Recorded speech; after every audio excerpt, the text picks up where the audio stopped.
Most folks treat modern non-stick pans like a new relationship. It's all miracles and magic the first 6 months. But let's be real, those coatings are a molecular time bomb.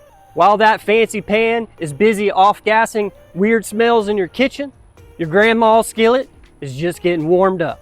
Science finally caught up to what our ancestors knew by instinct. You don't need a laboratory to fry an egg. You just need a little heat and the right oil. And one of these pans is a lifelong partner, and the other is just an expensive piece of future landfill. When you crank a synthetic coated pan up to a searing point, you aren't just cooking dinner.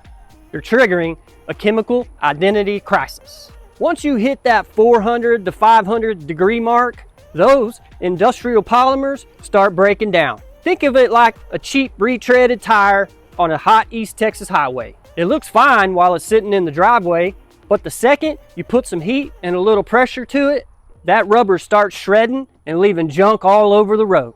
Those chemical bonds literally snap, leaching microscopic bits directly into your fancy ribeye. You wanted a steak, but instead you're getting a side of plasticized additives. And friend, if I wanted to eat plastic, I'd just eat some Legos. It's cheaper and it probably tastes better. Now, contrast that with a well-seasoned cast iron skillet.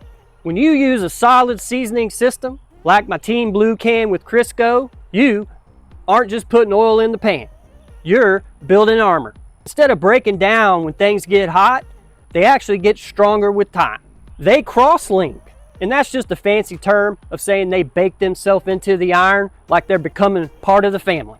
One has a fragile film that breaks down the second a metal spatula hits it. And the other is a living shield that only gets better every time it smells bacon smoke.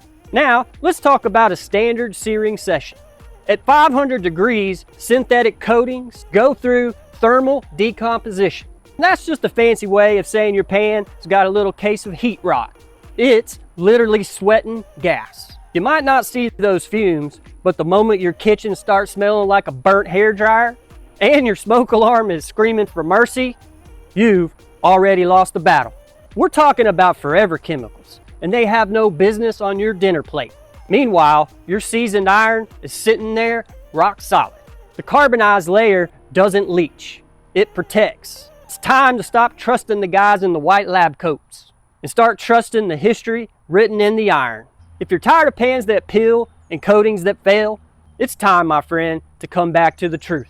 Hit that subscribe button so I can keep protecting your cast iron from bad advice. Let's keep the iron hot and the chemicals out of the kitchen. And I'm Heath Hayley. Thank you for watching, and God bless, my friend.